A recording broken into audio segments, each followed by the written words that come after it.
Hello to everyone at the March for Life. It's a pleasure to speak to you from the beautiful Oval Office. That's where we are right now, the magnificent Oval Office. And thank you for turning out once again to show your extraordinary love and compassion for the unborn.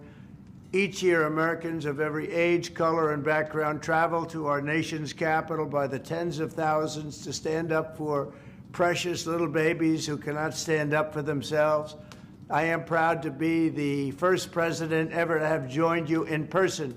As you know, this annual march started 52 years ago on the first anniversary of the disastrous ruling known as Roe v. Wade.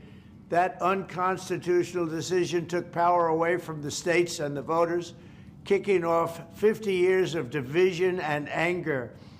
But thanks to your tireless work and devotion across 5 decades, that historic wrong was set right 3 years ago. I was so proud to be a participant.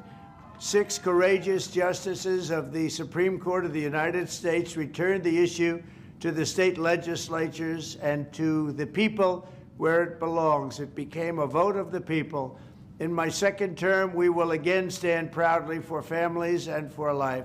We will protect the historic gains we have made and stop the radical Democrat push for a federal right to unlimited abortion on demand up to the moment of birth and even after birth. Think of that, after birth. And some people want that. Can you believe it? We will work to offer a loving hand to new mothers and young families, and we will support adoption and foster care. We will protect women and vulnerable children. Under my leadership, a reformed Department of Justice will finally investigate the radical left attacks on churches and crisis pregnancy centers, and we will bring perpetrators to justice. We will get them to justice one way or the other.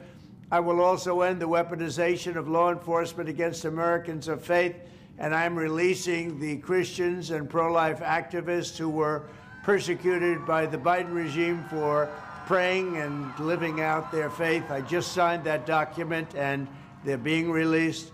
One such American was Paula Harlow. At 75 years old, Paula was sentenced to 2 years in prison after praying outside of a clinic. That's why she was sentenced to 2 years. That's what happened under the Biden regime.